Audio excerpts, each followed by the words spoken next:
We are starting chapter 8 linear equation in one variable. We know what is the linear equation if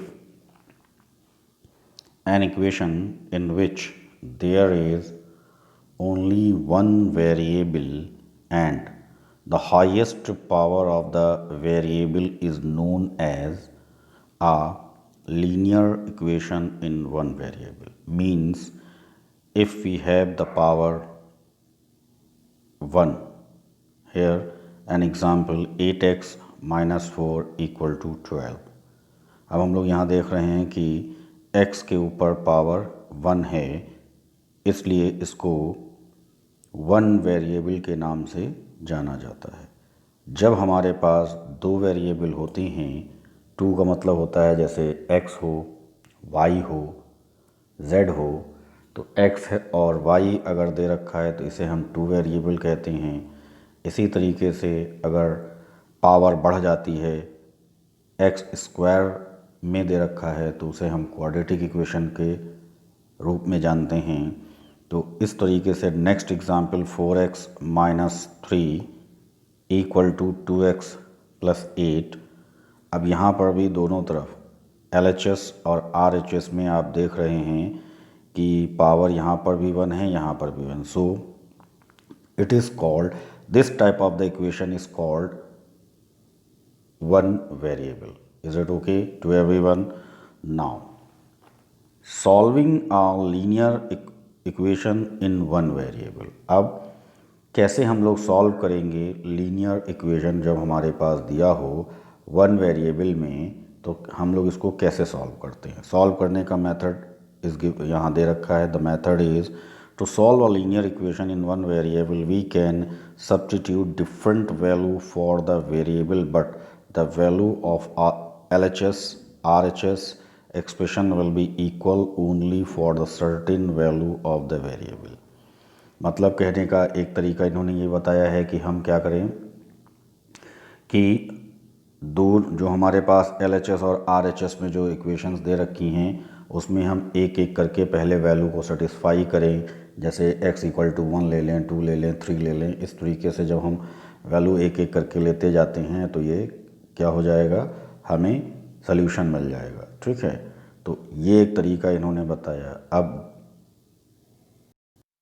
आता है rules for solving the linear equation in one variable. अब rule अगर हमें निकालना है तो देखिए इसका तरीका क्या होता है। The same non zero quantity can be added और subtracted from the both side of the equation without changing its equality. Example दे रखा है जैसे 9 plus x plus 9 is equal to 15। अब यहाँ से 9 को हटाना है तो हम दोनों तरफ इसको माइनस कर लेंगे और x की वैल्यू 6 आ जाएगी। एक तो मेथड इन्होंने बताया है। अब हम अपना मेथड बताएंगे जो बहुत ही इजी है, और उस मेथड को करने के लिए हम लोग क्या करेंगे, क्वेश्चंस को देखेंगे। ठीक है, क्योंकि क्वेश्चंस के थ्रू ही हम लोग क्या कर पाएंगे कि मेथड को समझ पाएंगे। ये इजी मेथड है और ये आगे के क्लास में भी आपको ज़रूरत पड़ती रहेगी, क्योंकि ये जो मेथड इन्होंने बताया है इस मेथड को करने में दिक्कत आप लोग को ये आती है कि अगर अपॉन में कोई वैल्यू दे रखी है या LHS RHS में वैल्यू दे रखी है तो उसको करने में थोड़ी सी समस्या आती है। हम लोग अपने रूल वाले फार्मूले को रखेंगे। अब देखेंगे क्वेश्चन कह रहा है solve the equation and check the result obtaining for each of them.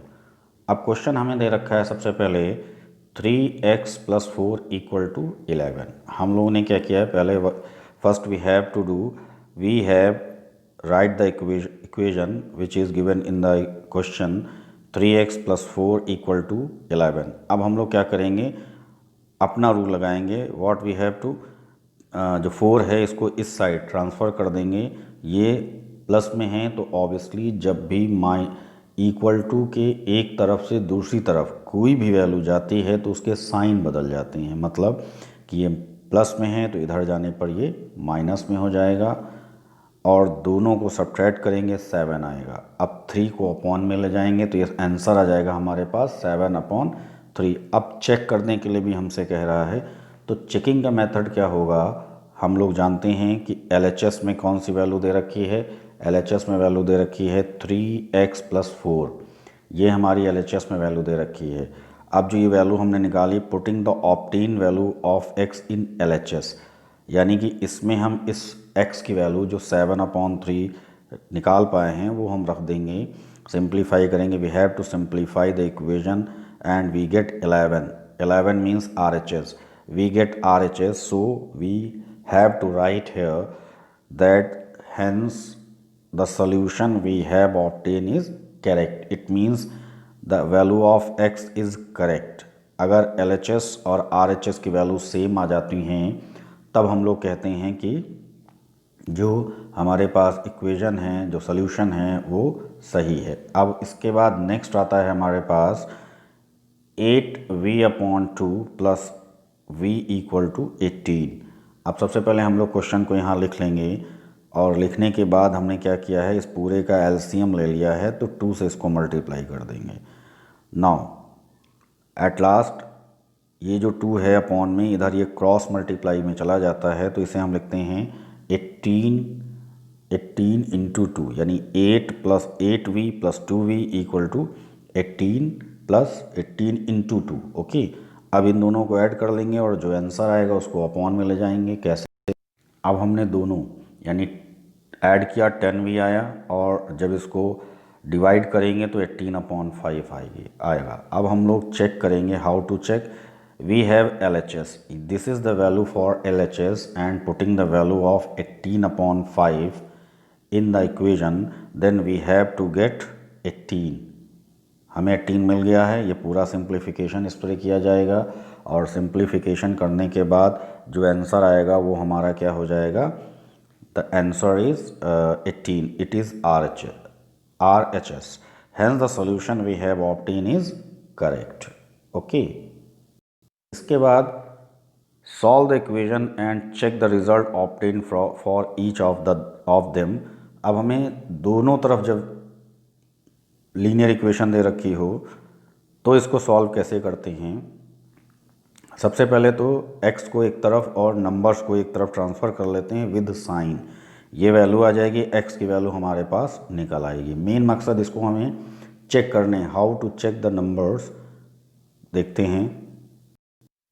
और इसको हमने लिखा 5x + 6, यानी LHS हमारा ये आ गया, जो वैल्यू हमने निकाली थी x की 4 वो हमने रख दी 26 आ गया। अब RHS की भी वैल्यू लिखेंगे 7x - 2, इसमें भी हम लोग x की वैल्यू पुट कर लेंगे, ये भी 26 आ गया। It means LHS and RHS both are same, so we get the value of x and checking the equation, LHS and RHS both are same, so our solution that we have obtained is correct। अब इसके बाद आता है solve each of the given equation. अब simple equation आपको दे रखा है, इसको सॉल्व करने के लिए हम लोग क्या करेंगे, सबसे पहले तो इसको अंदर मल्टीप्लाई कर देंगे। जैसे ही अंदर मल्टीप्लाई करेंगे ये मल्टीप्लाई होकर ये इक्वेशन आ जाएगा, इसमें से m² कैंसिल आउट हो जाएंगे और हमारे पास m की वैल्यू 4 आ जाएगी। इसमें चेकिंग नहीं करना है, तो ये एक सिंपल तरीका है फाइंड करने के वैल्यू को। ओके, अब इसके बाद आता है application of the linear equation. Linear equation का मतलब यहाँ पर आपको अब एक स्टेटमेंट फॉर्म में एक क्वेश्चन दिया होगा और उसको सॉल्व करना है, हमें x और y मानना पड़ेगा। जो भी लीनियर इक्वेशन है x की वैल्यू मानकर, वर्ड प्रॉब्लम इसे हम बोलते हैं, तो इसे हमें तो सबसे पहले step 1, read the problem carefully and note down what is given and what is to be found. ठीक है, denote the unknown quantity by the letter x, y, z and so on. अब हमें x, y, z से हम इसको मान लेंगे और उसके बाद understand the relation between the variable and the constant and accordingly frame an equation containing the variable and constant. मतलब कि हम लोग के पास जो भी क्वेश्चन में दिया होगा पहले उसमें अननोन क्वांटिटी मान लेंगे, उसके बाद जो भी रिलेशन दे रखे होंगे उस रिलेशन से उसे हम करना शुरू कर देंगे। Solve the equation by using one method discuss so far, यानी कि लीनियर इक्वेशन जैसे बताया गया था उसके अकॉर्डिंग उसको हम लोग करेंगे और फिर सोल्यूशन को चेक कर लेंगे। अब ये कैसे करेंगे तो देखिए, हम उसके लिए हम आपको क्वेश्चन बता रहे हैं। तो देखेंगे, सबसे पहले क्वेश्चन आता है the sum of two consecutive odd number is 44, find the number. तो सबसे पहले तो हमें कॉन्जिक्यूटिव नंबर चाहिए, वो भी ऑड। तो 2x + 1 और सेकंड हो जाएगा 2x + 3। 1 और 3 को लगाने से ये ऑड नंबर को रिप्रेजेंट करते हैं। अब अकॉर्डिंग टू क्वेश्चन को कैसे हम करते हैं, जब कह रहा है कि दोनों को जोड़ने पर हमारे पास आंसर 44 आएगा, तो इसको ऐड कर लिया हमने, तो आंसर मेरे पास क्या आ जाएगा 2x + 1 2x + 3। अब इन दोनों को ऐड करके आ जाएगा 4x + 4। 4 को उधर ट्रांसफ़र कर देंगे, x की वैल्यू 10 निकल आएगी। डिवाइड करने के बाद फर्स्ट नंबर क्या हो जाएगा, x की वैल्यू अब हम लोग रखेंगे। x की वैल्यू रखने तो अब हम x की वैल्यू पुट कर देंगे। x की वैल्यू पुट करने पर एक आंसर आ जाएगा 21, दूसरा आ जाएगा 23। तो यहाँ तक सभी लोग को ये क्लियर हो गया है। अब इसके बाद नेक्स्ट क्वेश्चन आता है। अब हम एक क्वेश्चन बताएंगे आपको age dependent. At present Rohit is twice as old as Rohan 6 years ago. He was thrice as old as Rohan was. Find their age. Let us consider Rohan's present age is bx and Rohit's present age be 2x. 6 years ago यानी कि 6 साल पहले दोनों की as से हमने 6 minus कर लिया। अब क्वेश्चन में जो कह रहा है कि जो रोहित है वो 3 टाइम्स रोहन से बड़ा है, तो अब जैसे ही हम रोहन क्या है,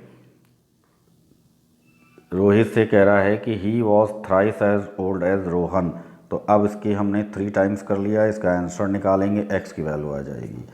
x = 12 आ गया, यानी रोहन की एज 12 साल और रोहित की एज 24 साल हो जाएगी। इसको हमने मल्टीप्लाई कर लिया और मल्टीप्लाई करने के बाद ये आंसर हमने फाइंड आउट कर लिया।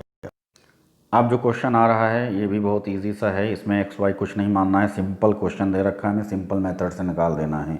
अ man left 1/3 of his wealth to his wife, 1/4 to each of his son and donate the rest of the wealth to charitable trust. If his total wealth was 10 lakh, find the amount of donated. Simple तरीका है, total wealth उसकी इतनी है, wife को उसने 1/3 दे दिया तो इतना बचेगा 3,33,333.33। 10 लाख से इसको हम माइनस कर लेंगे, रिमेनिंग मनी बच जाएगी। 1/4 जब बच्चे लेके चले गए तो जितना बच्चे लेके गए हैं उसी के अकॉर्डिंग उसने क्या किया है, जो बचा था वो डोनेट कर दिया किसको, ट्रस्ट को। तो ट्रस्ट को उसने इतना ही डोनेट किया जितना बच्चे लेकर गए थे। ये क्वेश्चन केवल समझने वाला था और इसमें कुछ भी नहीं था। अब इसके बाद जो क्वेश्चन आता है वो है मधु's piggy bank contain 5 rupee and 10 rupee coins. The number of 5 rupee coins too is double the number of 10 rupee coin. If total value of the coin in her piggy bank is rupees 250, find the number of coin of each denomination. This is the answer. Let 5 rupee coins be x and 10 rupee coins be 2x. 1 rupees में 100 पैसा होता है, तो रुपए को हमने पैसे में बदल लिया, यहाँ भी रुपए को हमने पैसे में बदल लिया।